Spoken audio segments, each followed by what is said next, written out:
सूचन હતું. ધન્યવાદ. આइए शिव महापण कथा का प्रारंभ करें. આપણે આજે ઓમકારેશ્વર મહાદેવની કથાનું શ્રવણ કરીશું. એ પહેલાં 12 જ્યોતિર્લિંગને આપણે પ્રણામ કરીએ. કારણ કે જ્યોતિર્લિંગોને યાદ કરવા માત્રથી આપણને સૌને જ્યોતિર્લિંગોની યાત્રા પ્રાપ્ત થાય છે. આ વિશેષ કરીને જ્યોતિર્લિંગોની કથા મેં છેલ્લા દિવસોમાં કહી છે, પણ જ્યોતિર્લિંગની કથાનો ખૂબ વિસ્તાર છે. કોઈ લિંગસ્થાનમાં જ્યારે કથા કહેવા માટે જતા હોય ત્યારે વિશેષ પ્રકારે 9 દિવસ એ લિંગાવલી ઉપર અમે કથા કરતા. તેની અંદર બીજી કથાઓ બધી જ અમે પ્રણામ કરી દઈએ અને જ્યોતિર્લિંગની કથાનો વિસ્તાર થતો હોય છે. તો આપણે ચારો તરફ 12 જ્યોતિર્લિંગની સુંદર પ્રતિકૃતિ છે. આજે 9મા દિવસે પણ એટલા જ ભાઈઓ બહેનો હર્ષ અને ઉલ્લાસથી આ 12 જ્યોતિર્લિંગનું દર્શન કરી રહ્યા છે. ખરેખર ઝાંખી છે અને શિલ્પકાર અને જે કલાકૃતિ પણ અતિ સુંદર છે. મેં તો આજે 9મા દિવસે 12 જ્યોતિર્લિંગમાં ફર્યો ત્યારે ખબર પડે કે બહાર તો કેટલું સુંદર દેખાય છે, પણ એ કલાકૃતિ, એ જે કલા છે દર્શનીય છે. આજે એ પણ અમે નિર્ણય લીધો છે કે આવતા વર્ષે દિવાળી પછી વલસાડ કથા છે અમારા જયેશભાઈ પટેલ દ્વારા, જે એનઆરઆઈ છે, અમેરિકા રહે છે. કલવાડા કથા છે. કલવાડાની અંદર પણ દક્ષિણ ગુજરાતમાં પ્રથમવાર આ સુંદર પ્રતિકૃતિ 12 જ્યોતિર્લિંગની એ કથાની અંદર ઊભી કરવામાં આવશે. અને વિશેષ પ્રકારે એ કથા સૌને એક 12 જ્યોતિર્લિંગનું દર્શન થાય કથાના માધ્યમથી. તો આइए સોમનાથ महादेव को प्रणाम करेंगे. ज्योतिर्लिंगाय नमो नमः એ કથાથી યાદ સ્વરૂપ આપ સૌ 12 જ્યોતિર્લિંગના નામ કંઠસ્થ કરજો. અને થઈ શકે છે, અઘરું નથી. ભણેલા જ કરી શકે એવું નથી. અભણ માણસો પણ 12 જ્યોતિર્લિંગના નામ તો યાદ રાખી શકે છે. જેવી રીતે આપણે રોજ 12 જ્યોતિર્લિંગની આરતી ગાઈએ છીએ, તેની અંદર પણ 12 જ્યોતિર્લિંગનો સુંદર મહિમા છે. તો આइए ભગવાન સોમનાથ को प्रणाम करेंगे. પહેલા જ્યોતિર્લિંગ ગુજરાત, સૌરાષ્ટ્ર અને સોમનાથ મહાદેવ છે.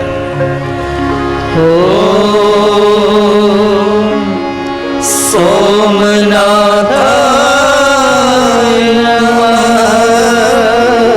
साथ में गाइए, साथ में बोलिए. ओम मल्लिकार्जुनाय नमः. ओम महाकालेश्वराय नमः. ओम ज्योतिर्लिंगाय नमः. ओम ओमकारेश्वराय नमः. ओम वैद्यनाथाय नमः. ओम भीमशंकराय नमः. ओम ज्योतिर्लिंगाय नमः. ओम रामेश्वराय नमः. ओम नागेश्वराय नमः. ओम विश्वेश्वराय नमः. ओम ज्योतिर्लिंगाय नमः. ओम त्र्यंबकेश्वराय नमः. ओम केदारेश्वराय नमः. ओम घोषणेश्वराय नमः. ओम ज्योतिर्लिंगाय प्रणाम करें साथ में. ओम ज्योतिर्लिंगाय नमः.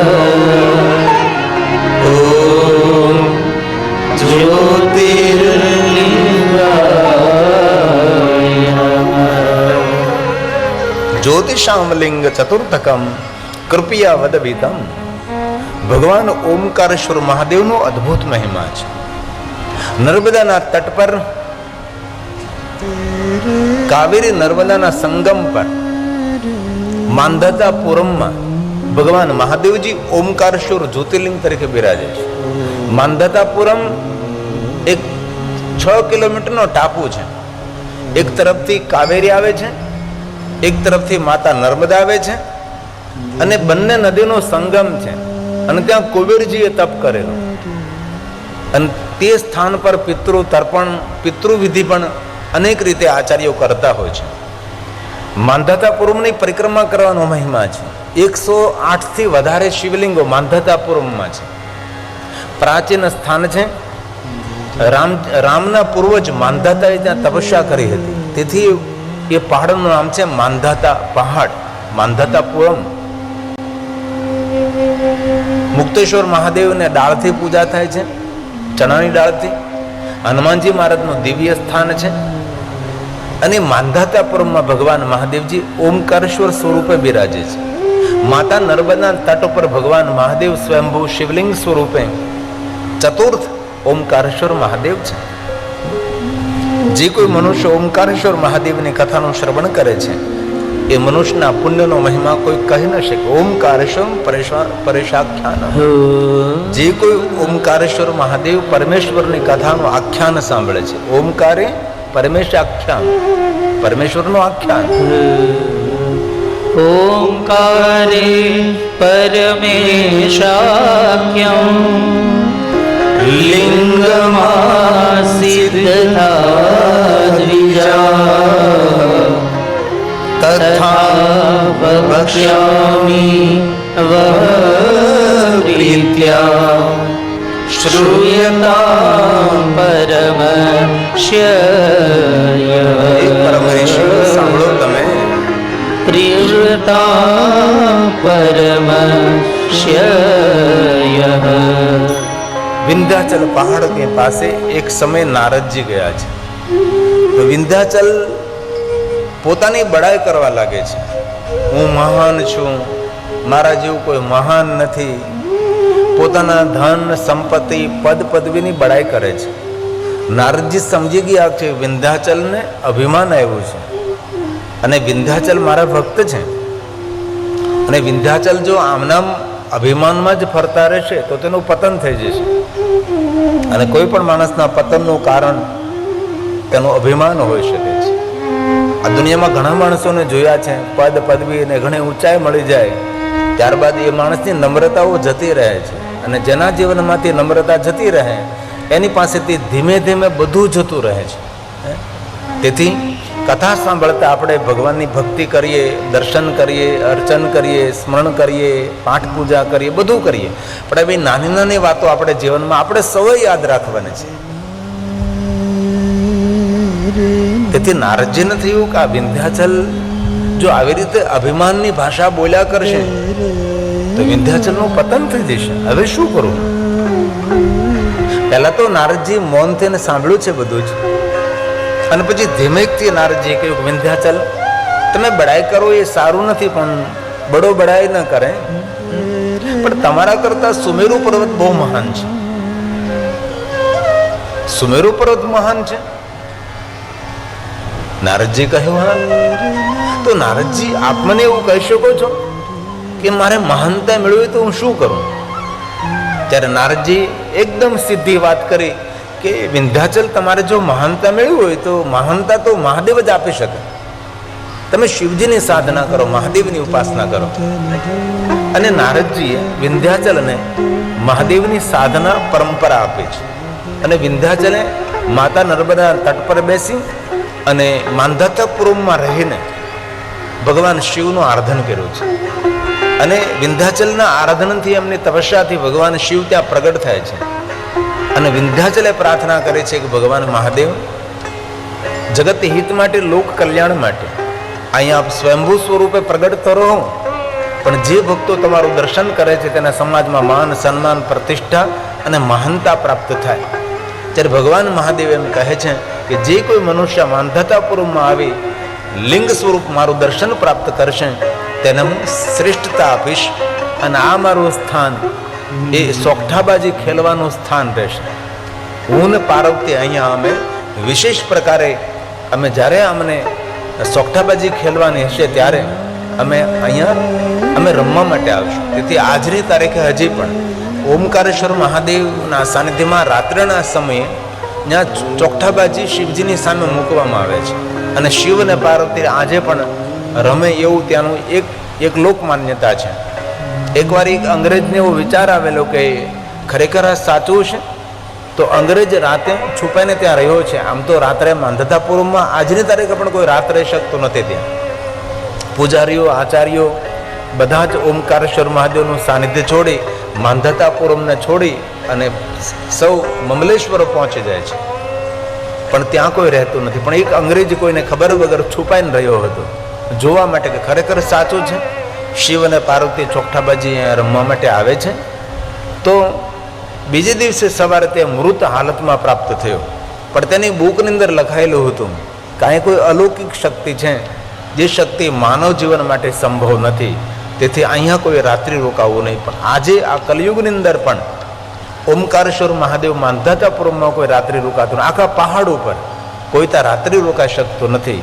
તેથી કાવેરી અને માતા નર્મદાના સંગમ પર અને બંને તરફ આ નદીઓનો વહેણ વહે છે અને ભગવાન મહાદેવ ત્યાં બિરાજે છે, જે આપણા ઓમકારેશ્વર મહાદેવ છે.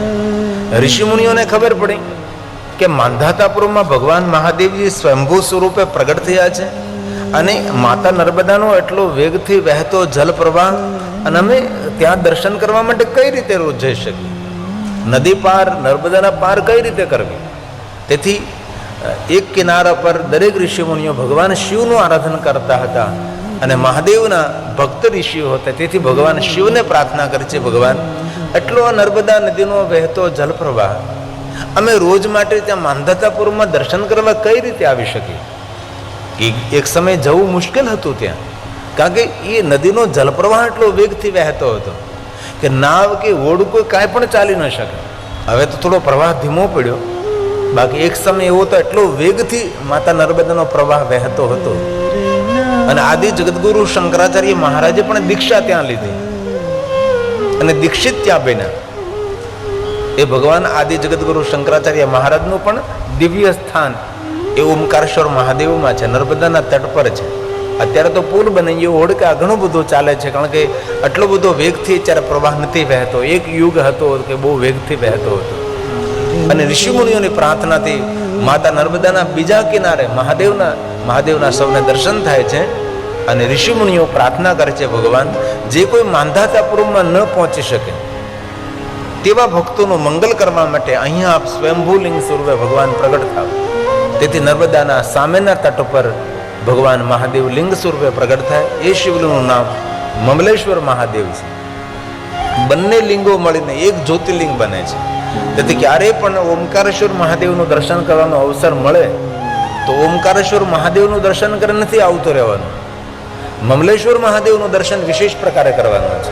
બંને શિવલિંગો ભેગા મળીને એક જ્યોતિર્લિંગ બને છે. ત્યાં પણ ભગવાન કાલભૈરવનું સુંદર સ્થાન છે. અને અચૂક જ્યારે પણ લિંગ સ્થાનમાં જાઓ, જ્યોતિર્લિંગમાં જાઓ, ત્યારે કાલભૈરવનું દર્શન કરવાનું જ. શા માટે? કારણ કે કાલભૈરવ છે એ દરેક શિવ ભક્તોના રક્ષક છે. તો બંને જ્યોતિર્લિંગનો અદ્ભુત મહિમા છે. અને જે કોઈ ઓમકારેશ્વર મહાદેવ મમલેશ્વર મહાદેવને યાદ કરે છે તે મનુષ્ય માટે, અને જે કોઈ કથાનું શ્રવણ કરે છે, માતૃગર્ભે વસે નહીં, તેને કોઈ પણ માના પેટમાં તેને નિવાસ નહીં કરવું પડે અને ગર્ભના દુઃખમાંથી મનુષ્ય મુક્ત રહેશે અને જીવનમાં અભિષ્ટ ફલની પ્રાપ્તિ કરશે. મનમાં જે કાંઈ કામના હોય છે એ બધી કામના મહાદેવજી પૂર્ણ કરશે. આવું મમલેશ્વર મહાદેવ, ઓમકારેશ્વર મહાદેવના જ્યોતિર્લિંગ પ્રત્યે મહાત્મ્ય બતાવ્યું છે. એવં પૂજ્યર્ષંભો, જે કોઈ ભગવાન શિવ ઓમકારેશ્વર મહાદેવ મમલેશ્વર મહાદેવની પૂજા કરશે, તેમનું દર્શન કરશે, તેમની કથાનું શ્રવણ કરશે, તેના માટે કહ્યું છે માતૃગર્ભે વસે નહીં, યદભીષ્ટં ફલં તસ્ય પ્રાપ્નુયાત નાત્ર સંશય પ્રાપ્નુયાત નાત્ર સંશય. ઓમકારેશ્વર મહાદેવ મમલેશ્વર મહાદેવનો અદ્ભુત મહિમા.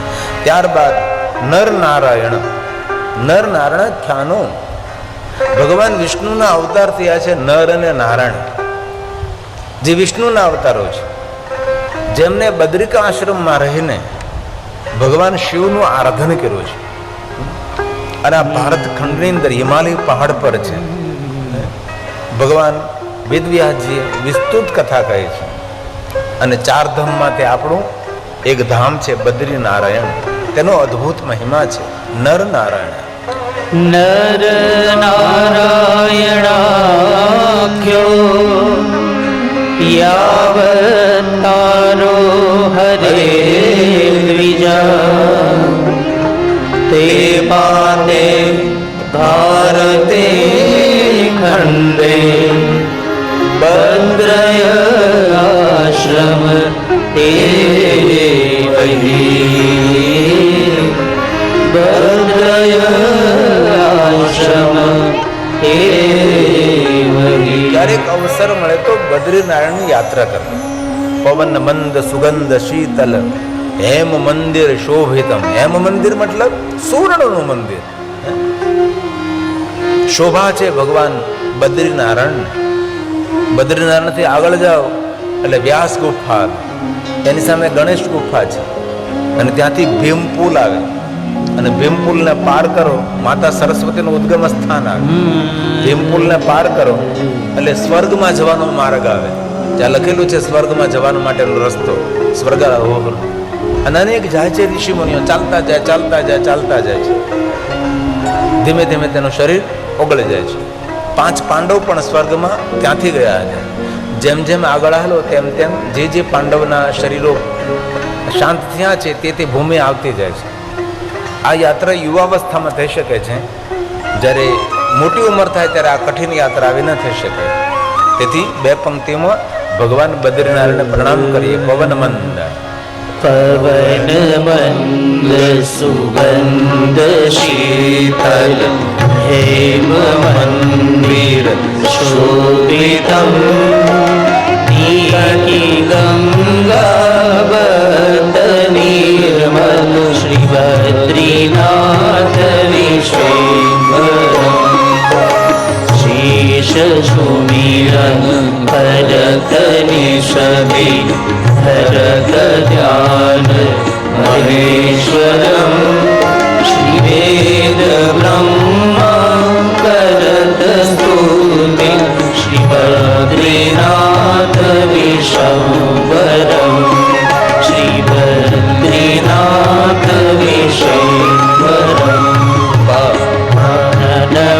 મંદ સુગંધ શીતલ હેમ મંદિર શોભિતમ નિકટ ગંગાવલ નિર્મલ બદ્રીનાથ વિશ્વરમ શ્રી બદ્રીનાથ વિશ્વરમ શ્રી બદ્રીનાથ વિશ્વરમ. નરનારાયણની શું ભક્તિથી ભગવાન શિવજીએ દર્શન આપ્યા છે. ભગવાન મહાદેવે કહ્યું નરનારાયણને, હે નરનારાયણ વરદાન માગો. યદિ પ્રસન્નો દેવેશ યદિ દેવો વરય તવય. તમે જો વરદાન દેવા માટે અમને કહેતા હો તો ભગવાન હે મહાદેવજી, સામે જે પહાડ દેખાય છે એ પહાડનું નામ છે કેદાર નામનો પહાડ. એ કેદાર પહાડ ઉપર ભગવાન મહાદેવ આપ સ્વયંભૂ સ્વરૂપે પ્રગટ થાવ, જેથી કરી જે કોઈ ભક્તો આપનું દર્શન કરે અને તેનો છેલ્લો જન્મ પુનર્જન્મ તેને પ્રાપ્ત ન થાય. કોઈ આપણને પૂછે કે ભગવાન કેદારેશ્વર મહાદેવનું દર્શન કરવાનું કયું ફળ, તો શિવ મહાપડ ગ્રંથમાં કહ્યું કે જે કોઈ કેદારેશ્વર મહાદેવનું દર્શન કરે છે તેનો છેલ્લો જન્મ છે, પછી તેને કોઈ જન્મ થતો નથી. એ આત્મા મુક્ત આત્મા બની જાય છે, પરમ ગતિને પ્રાપ્ત થાય છે, પરમ તેજ સાથે તેનું મિલન થાય છે. નરનારાયણની પ્રાર્થનાથી ભગવાન મહાદેવ કેદાર નામના પહાડ ઉપર સ્વયંભૂ લિંગ સ્વરૂપે પ્રગટ થાય છે. અને નર નારાયણ કહે છે ભગવાન મહાદેવ આ પહાડનું નામ કેદાર છે, તેથી આપ કેદારેશ્વર લિંગ સ્વરૂપે ભગવાન મહાદેવજી આપ જગતમાં પ્રસિદ્ધિને પ્રાપ્ત થાવ. નર નારાયણે ભગવાન કેદારેશ્વરની પૂજા કરી છે અને જે કોઈ મનુષ્ય નર નારાયણ દ્વારા પ્રગટ થયેલ ભગવાન કેદારેશ્વર મહાદેવનું દર્શન કરે છે તેના માટે મેં કહ્યું છે નાત્ર કાર્ય વિચારણા. તેના મનમાં જે કાંઈ કાર્યો વિચાર્યા છે એ બધા જ કાર્યો તેના પૂર્ણ થાય છે. તો ક્યારે અવસર મળે તો જ્યોતિર્લિંગ કેદારેશ્વર મહાદેવના દર્શન કરવાનો ખૂબ મહિમા છે. આવતા સમયની અંદર કેદારેશ્વર મહાદેવના સાનિધ્યમાં શિવ મહાપણ કથાનું આયોજન થવા જઈ રહ્યું છે. કેદારેશ્વર મહાદેવના સાનિધ્યમાં અમારા આપણે કચ્છના જ ભાનુશાળી પરિવાર, અમારે સુરેશભાઈ ભાનુશાળી જે વાપી રહે છે, જે બિલ્ડર છે, એ કથાના આયોજક છે. પણ વિચાર એવો છે કે રોપવે શરૂ થઈ જાય ત્યારબાદ આપણે ત્યાં કથાનું આયોજન કરીશું. ઘણા વર્ષો પહેલાં અમે ત્યાં કથા કરવા માટે ગયેલા હતા. બસ 250 ભાઈઓ બહેનો મારી સાથે હતા અને ત્યાં પહાડ ઉપર જ રહેવાનું હતું. પણ બીજે દિવસે ઘણા બધા નીચે ઉતરી ગયા, કારણ કે રાત્રિ ત્યાં પસાર કરવી બહુ જ કઠિન છે, કારણ કે રાત્રે ઓક્સિજનની કમી વર્તાય, તેથી રાત્રે માણસ ત્યાં રહી શકતો નથી. પણ ઘણા બધા નીચે ઉતરી ગયા. પણ અમે બધા 7 દિવસ સરસ મજાની ભગવાન મહાદેવની કથા કરી હતી. બરફ વર્ષા પણ થઈ હતી, અતિ ઠંડી પણ, કારણ કે ચારો તરફ બરફના પહાડો છે. ભગવાન કેદારેશ્વર મહાદેવના સાનિધ્યમાં આવતા સમયની અંદર કથાનું આયોજન થશે અને એ રોપવેનું કામ તો અપાઈ ગયું છે, શરૂ થશે અને ત્યારબાદ ભગવાન મહાદેવની કથા આપણે ત્યાં 7 દિવસ માટે કરીશું. આવતા વર્ષે સોમનાથ મહાદેવના સાનિધ્યમાં પણ કથા છે. આવતા વર્ષે કાશી વિશ્વનાથ મહાદેવના સાનિધ્યમાં કથા છે. કોઈ પણ જ્યોતિર્લિંગોમાં કથા થતી હોય ત્યારે અનુકૂળ હોય તો આવી શકાય છે. ત્યાં અનેક પ્રકારની વ્યવસ્થા હોય. ઘણી કથાઓમાં જજમાન તરફથી વ્યવસ્થા હોય અને ઘણી કથાઓમાં જજમાન તરફથી વ્યવસ્થા ન હોય. પણ એક અમારા ટૂર ટ્રાવેલર્સ, અમારે જે કૈલાસ માનસરોવરની કથાનું આયોજન કરતા છે મયુરભાઈ પટેલ, જે વડોદરા રહે છે, એમના માધ્યમથી એક વ્યવસ્થા કરી હોય છે. કોઈ પણ માણસ એ કથામાં આવે તેની વ્યવસ્થા અલગ કરવામાં આવે, કારણ કે જજમાન શ્રી એટલી મોટી વ્યવસ્થા ન કરી શકે. તો જજમાન આટલી મોટી કથા જ્યોતિર્લિંગોમાં કરતા હોય તો આપણે આપણી વ્યવસ્થા કરી લેવાની, રહેવાનો ખર્ચ આપી દેવાનો, ભોજનનો ખર્ચ આપી દેવાનો અને કથામાં સાંભળવાની થવાની છૂટ હોય. તો ક્યારેય કોઈ જ્યોતિર્લિંગોમાં કથા થતી હોય તો આવી રીતે આપ આપના ખર્ચે પણ આવી શકો છો. દરેક જ્યોતિર્લિંગોમાં આવી રીતે અમે એક વ્યવસ્થા રાખ્યું કે મોટા માણસ હોય કેવી વ્યવસ્થા તેને જોઈ, કેવી સુવિધા તેને જોઈ છે, તો અલગ રીતે એ શુલ્ક આપી અને તેની વ્યવસ્થા સંભાળતા હોય છે. તો ભગવાન કેદારેશ્વર મહાદેવનો અદ્ભુત મહિમા છે. જે કોઈ ભગવાન કેદારેશ્વરનો મહિમા સાંભળે છે અને શ્રવણ કરે છે, એ કેદારેશ્વર મહાદેવ સાથે અનેક કથાઓ જોડાયેલી છે. અને કેદારેશ્વર મહાદેવ ક્યારે જવાનો અવસર મળે તો પહાડ ઉપર ભૂકુંડુ ભૈરવ છે, કેદારેશ્વર મહાદેવથી ઉપર છે. એ ભૂકુંડુ ભૈરવનું દર્શન કરવાથી કેદારેશ્વર મહાદેવની યાત્રાનું ફલ પ્રાપ્ત થાય છે. અને ભૂકુંડુ નામ એટલા માટે છે કે કેદારેશ્વર મહાદેવના પહેલા પૂજારી, એ પૂજારીનું નામ ભૂકુંડુ હતું. તે ભૂકુંડુએ સ્થાપના કરી, તેથી ભૂકુંડુ કાલ ભૈરવ કહેવાય છે. અને કેદારેશ્વર મહાદેવના પાછળના પહાડમાં જાઓ તો ત્યાં વાસુકી તળાવ છે, જ્યાં સમુદ્ર મંથન કર્યું ત્યારે જ્યારે નાગને છોડવામાં આવ્યો તો વાસુકી નાગને, તો એ નાગને ત્યાં મુક્ત કરવામાં આવ્યો હતો. ત્યાં વાસુકી તાલ છે, ત્યાં જવાનો કોઈ રસ્તો નથી. તેથી ત્યાંના કોઈ પહાડમાં રહેતા પહાડી હોય અથવા પહાડમાં રહેતા કોઈ સાધુ સંન્યાસી હોય તેને સાથે લઈ ના વાસુકી તાલની યાત્રા કરી શકો. વાસુકી સરોવરની યાત્રા કરો. માનસરોવર કરતાં પણ કઠિન એ વાસુકી સરોવરની યાત્રા છે. આપ જે ટેલિવિઝનમાં જોવો છો એ વાસુકી તાલ છે. એ યાત્રા બહુ કઠિન છે. કૈલાસ માનસરોવરની યાત્રા આટલી બધી સરળ નથી, પણ વાસુકી તાલ કરતાં સરળ છે, કારણ કે ત્યાંની સરકાર ગવર્મેન્ટે ઘણી બધી સુંદર વ્યવસ્થા કરી છે. આટલી સુંદર રોડ વ્યવસ્થા, રહેવાની વ્યવસ્થા, કૈલાસની પરિક્રમાની અંદર કોઈ પણ જગ્યાએ જાઓ નેટવર્ક પૂરેપૂરું આવે. આપણે તો ગામડામાં નેટવર્ક ના આવે, હવે અહીંયા કૈલાસમાં નેટવર્ક આવે. બોલ, આટલી સુવિધા એ લોકોએ કર્યું છે. અને માનસરોવરમાં સ્નાન કરવાની મનાય છે. આપણી પાસે હોત ને તો નગર ચૂંદડીઓ તરતી હોત, નકરા શરીફળો તરતા હોત, અંદર નકરા ફૂલો તરતા હોત. પણ ત્યાંની સરકારે આટલી બધી ચોખ્ખાઈ રાખી છે કે માણસ કોઈ માનસરોવરમાં કોઈ પણ વસ્તુ પધરાવી ન શકે. આટલું એકદમ સ્વસ્થ પાણી છે, બધા જ પથ્થરો નીચેના સામે દેખાય. આટલી ચોખ્ખાઈ, આટલી વ્યવસ્થા આટલી સુવિધા ભલે ચાઇના ગવર્મેન્ટ પાસે છે, આપણા માટે યોગ્ય નહીં, કારણ કે આપણું છે, એ લોકો પાસે છે, પણ મેન્ટેન એટલું બધું સરસ કરે છે કે આપણી પાસે હોત તો એ ન થઈ શકત.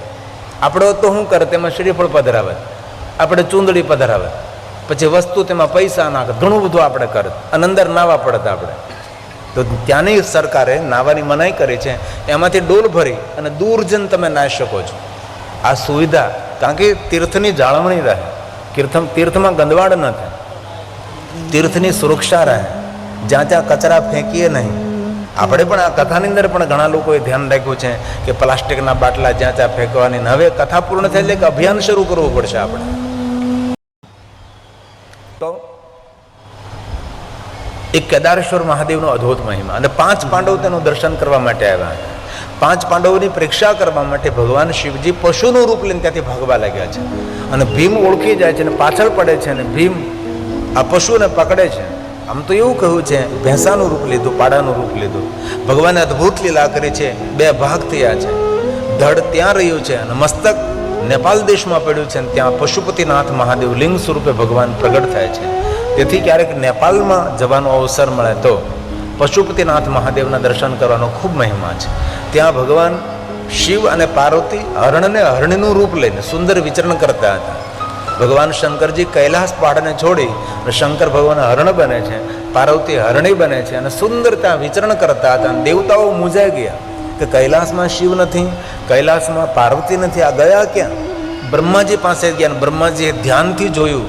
જ્યારે બ્રહ્માજીએ કહ્યું કે નેપાલ દેશની અંદર પહાડોની દુનિયામાં ભગવાન શિવ અને પાર્વતી સુંદર વિચરણ કરે છે, અને દેવતાઓ ભગવાન શિવ અને પાર્વતીને શોધવા માટે આવેલા. એ પણ એક બહુ સુંદર સુંદર કથાઓ, નેપાલ દેશની પણ કથાઓ છે. તો કેદાર એક નથી, કેદાર 5 કેદાર છે.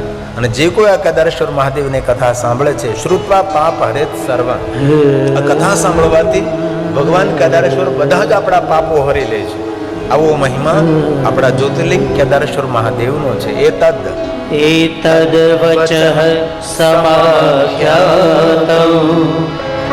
यत्पुष्ट ऋषि सतमा એ શ્રેષ્ઠ મહાત્માઓ श्रुत्वा पापं हरेत् सर्व नात्र कार्या જે કઈ કાર્યો વિચારે છે, નાત્ર કાર્યા વિચારણા. મનમાં કોઈ કાર્યો તમે વિચારી રાખ્યા હશે તો કથા સાંભળવાથી એ કાર્યો અવસર આવતા પૂરા થશે. અવસર પહેલા કાંઈ નહીં થાય, અવસર આવ્યા પછી આ કાર્યો પૂર્ણ થશે. એવા ભગવાન કેદારેશ્વર મહાદેવનો મહિમા છે. અને કેદાર એક નથી, 5 કેદાર છે. 5 કેદારનો અલૌકિક મહિમા છે. એક આપણું જ્યોતિર્લિંગ કેદારેશ્વર મહાદેવ, પછી કલ્પેશ્વર મહાદેવ, તુંગનાથ મહાદેવ, રુદ્રનાથ મહાદેવ, આ ક્રમશઃ, અને મધ્ય મહેશ્વર મહાદેવ. ક્યારેક અવસર મળે તો 5 કેદારની પણ યાત્રા કરવી. અને આ 5 કેદારની યાત્રા જે યુવાન છે કરી શકે, મોટી ઉંમરે આ 5 કેદારની યાત્રા ન થાય, બહુ જ કઠિન છે. આપણા જ્યોતિર્લિંગ કેદારેશ્વર મહાદેવ કરતાં પણ કઠિન યાત્રા 5 કેદારની છે. તો કેદારમ મધ્યમ તુંગમ, તુંગનાથ મહાદેવ, મધ્ય મહેશ્વર, કેદારેશ્વર મહાદેવ, રુદ્રેશ્વર મહાદેવ અને કલ્પેશ્વર મહાદેવ, આ 5 કેદાર છે. કેદારમ મધ્યમ તુંગમ.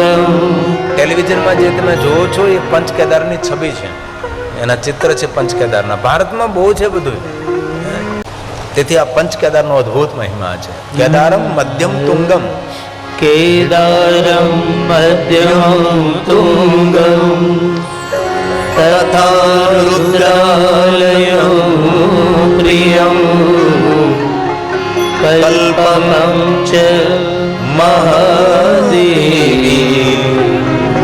સર્વ પાપ પ્રણાશનમ સર્વ પાપ જીવનના દરેક પાપોમાંથી મુક્ત કરનારા 5 કેદાર છે. તેથી ક્યારેક અવસર મળે તો, શરીર તંદુરસ્ત હોય તો જવા દો. તંદુરસ્તી ન હોય તો ઘરમાં કાશી, ઘરમાં ગોકુલ, ઘરમાં મથુરા, આરોગ્ય ન હોય તો પછી ક્યાંય જવાની જરૂર નથી.